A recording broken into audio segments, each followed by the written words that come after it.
Dati, palayan lang ito. Tahimik, walang bumibisita. Puro lupa at pangarap. Pero dumating ang pamilyang Villaronte. Dala nila ang sipag, dasal, at paniniwala na may ganda sa bawat tanim.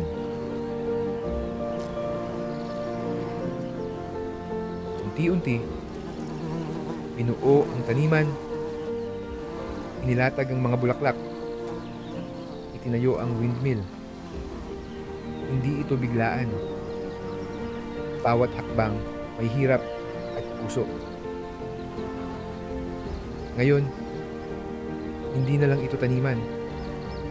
Isa na itong pahingahan para sa pagod, sa malungkot, sa naghahanap ng tahimik na lugar.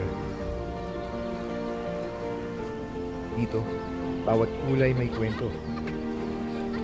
Bawat talulot may alaala. At bawat bisita nag-iiwan ng ngiti. Kaya kapag sinabing Farm Villaronte, hindi lang ito tanawin. Ito ay bunga ng pagtutulungan, alaala ng pamilya, at patunay na basta't may malasakit, may ginhawa.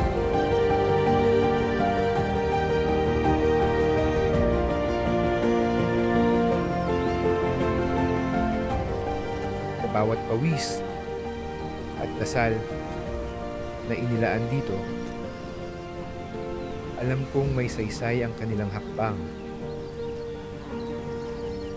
Ang Farm Villaronte ay tanim ng pangarap, ng sipag, at ng pagmamahal.